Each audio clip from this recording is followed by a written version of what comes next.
દાદા, રાજયોગ એટલે શું? હા બેટા, તારો સવાલ બહુ જ સરસ છે. રાજયોગ એટલે શું? રાજયોગ એટલે કુંડળીમાં જોઈએ તો કે ગજકેસરી, ગુરુચંદ્ર ભેગા, સૂર્યબુધ ગુરુ ભેગા, સારા ગ્રહ સારા સ્થાનમાં બેઠેલા હોય તો કે ભાઈ રાજયોગ કહેવાય, એવું કહેવાય જ્યોતિષી. પણ ખરેખર રાજયોગ એટલે શું? ખરેખર રાજયોગ એટલે માણસને જીવનની જરૂરિયાત એના સમય પ્રમાણે મળે.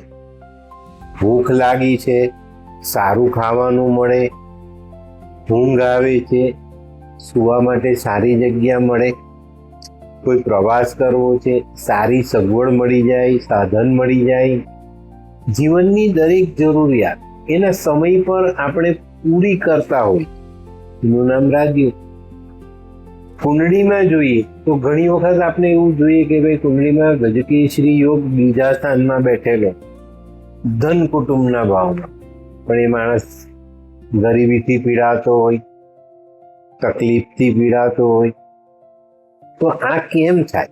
તો મિત્રો, રાજયોગ માટે સૌથી પહેલું કામ છે કર્મ. તમારું કર્મ એટલું સરસ હોવું જોઈએ કે ભગવાન તમને સગવડ આપવા માટે, ધન આપવા માટે, સુખ આપવા માટે તૈયાર બેઠો હોય. પણ આપણે આ વસ્તુને ભૂલી જઈએ છીએ. આપણે આપવું જોઈએ છે, પણ જે વ્યક્તિ પોતાની સાથેના માણસ માટે કંઈક કામ કરે છે, એને મદદ કરે, એના માટે જીવવાનો પ્રયત્ન કરે, ત્યારે એને રાજયોગની અનુભૂતિ થાય. પણ આજના આ કળિયુગમાં માણસ ફક્ત ને ફક્ત પોતાનું જીવન જીવે છે.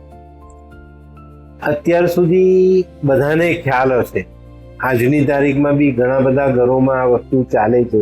ગાય, કાગડો, કૂતરો આપણે ચોક્કસ ઘરમાંથી ખાવાનું કાઢીને 3 જાનવરને ખવડાવ્યું, તો આવા ઘરોમાં પણ સુખ શાંતિ હોય છે.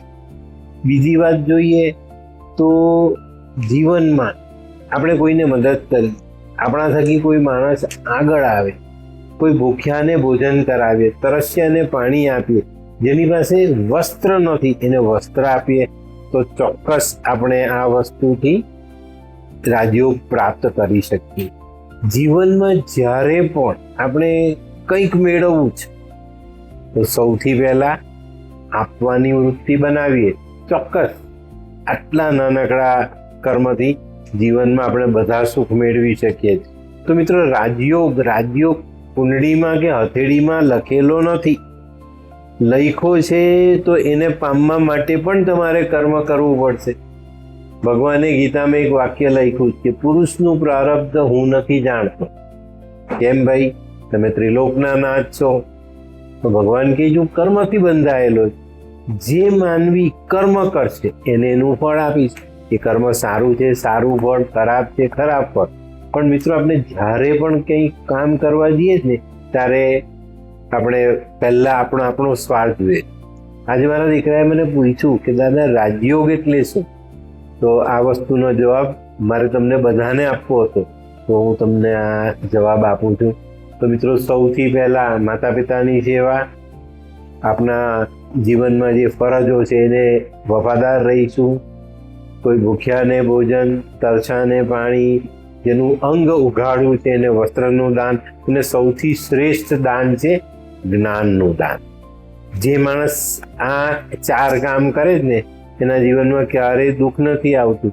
અને આ માટેની તૈયારી માનવીએ પહેલેથી જ રાખવી જોઈએ, તો ક્યારે પણ એને કોઈ તકલીફ નથી પડતી.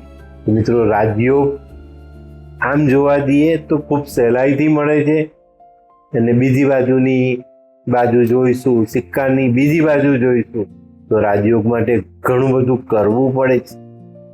તો ચાલો બદલીએ. નમસ્તે.